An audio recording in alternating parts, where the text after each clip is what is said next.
자, 이제 해제가 나오고요. 특히 해제와 관련해서는 합의 해제 조심하셔야 돼요. 판례. 합의 해제는 계약이죠. 계약을 해제하기로 하는 계약이죠. 기존의 계약을 해제하라는 계약이니까 당연히 청약과 승낙의 의사표시가 합치가 되어야 되고요. 묵시적 합의 해제도 가능하죠. 묵시적 합의 해제도. 합의 해제는 단독행위가 아니라 계약이죠. 해제는 단독행위고요. 합의 해제는 계약이죠. 그 다음에 합의 해지 또는 해제는 계약이라 그랬잖아요. 해제는 단독행위잖아요. 따라서 단독행위에 관한 규정은 계약에는 적용되질 않아요. 여기서 548조 2항이 뭐냐? 이자가산하라예요.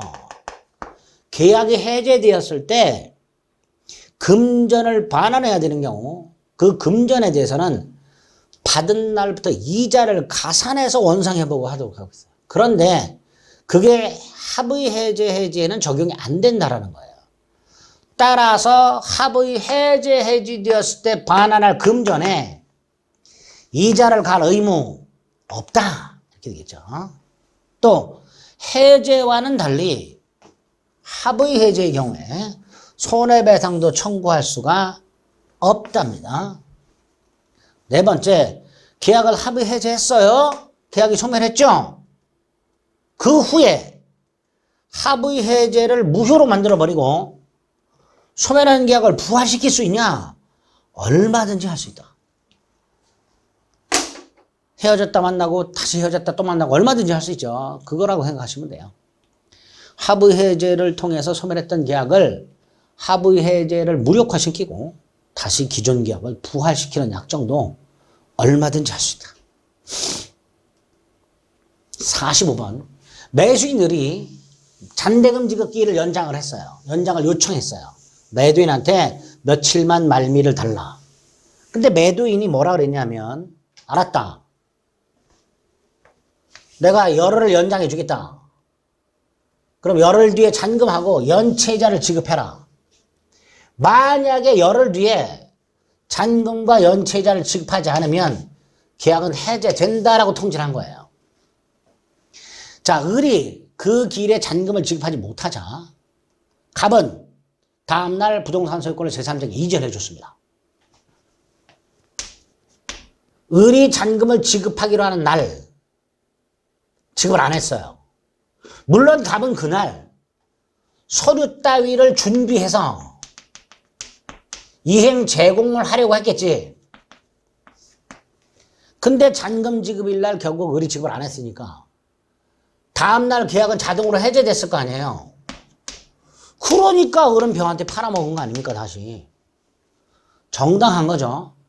자, 세 번째 줄 봅니다. 을이 그 기일에 잔금을 지급하지 못하자 갑은 그 다음날 소유권을 제3자에게 이전해 줬는데 갑은 연장된 날짜에 소유권 등기에 필요한 서류를 준비했는데 그중에 인감만 아직 발급받지 않고 있었어요.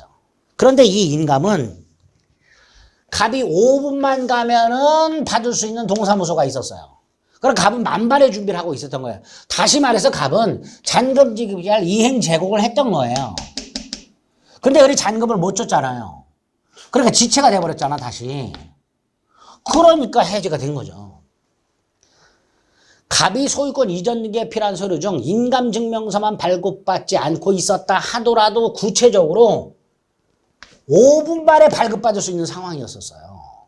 따라서 갑은 을에 대해서 소유권 이전 등기 의무 이행 제공을 마쳤다고 볼 수 있다가 되는 거예요. 잔금 지급기일날 갑은 만반의 준비를 마쳤다라고 볼 수 있는 거예요. 나중에 을이 야 너는 잔금 지급기일날 인감증명서 안 떼놨었잖아. 그럼 이행 준비를 마친 게 아니잖아. 그럼 나는 지체가 아니잖아. 이렇게 주장을 한 거예요. 그런데 대법원은 야 갑이 서류 다 갖고 있었어. 인감만 안 갖고 있었어. 인감증명. 근데 인감증명은 5번이면 갖다 발행할 수 있는 상황이었어. 그럼 갑은 준비 다 한 거지. 그게 판례입니다. 갑은 을에 대한 소유권 이전 등기 의무 이행 제공을 충분히 다 한 것이다 라고 볼 수 있다. 45번 틀린 질문이 됩니다.